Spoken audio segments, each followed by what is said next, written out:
একটি অন্ধ মেয়েকে বিয়ে করেছিলাম শুধুমাত্র তার জীবনটা পরিবর্তন করার জন্য।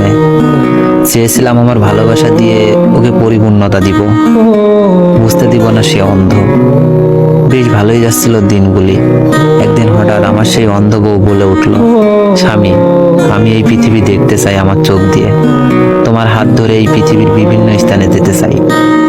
তার এমন কথায় উত্তর দিয়েছিলাম, চিন্তা করিও না, তোমার মনের ইচ্ছা আমি পূরণ করব। এইভাবে 3-4টি বছর কেটে যাওয়ার পর সিদ্ধান্ত নিলাম, আমার একটি চোখ আমার বউকে দান করব, যাতে সে পৃথিবীটা দেখতে পারে। যেই কথা সেই কাজ। ডাক্তারের পরামর্শ নিলাম এবং আমার বউকেও জানালাম। প্রথমত এই কথাটি শুনে আমার বউ রাজি হয়নি, কিন্তু আমার অনুরোধে রাজি হয়েছে। এর ঠিক 2 মাস পরে একটি হাসপাতালে ভর্তি হলাম এবং আমার একটি চোখ আমার বউকে দিলাম। সুন্দরভাবে অপারেশন হলো। এরপরে বেশ ভালোই যাচ্ছিল দিনগুলি। হঠাৎ একদিন আমার বউকে খুঁজে পাচ্ছিলাম না, তাই মন খারাপ করে রুমে শুয়েছিলাম। এমন মুহূর্তে আমার ফোনে একটি ভয়েস মেসেজ আসলো।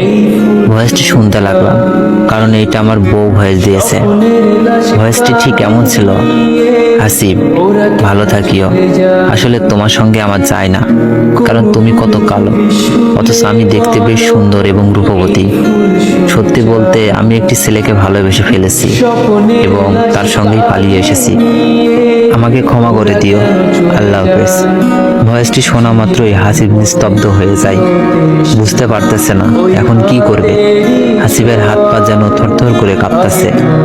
সত্যি বলতে পুরুষের ভালোবাসা অসম্ভব সুন্দর, কিন্তু সেইটা কিছু নারী বোঝার ক্ষমতা থাকে না।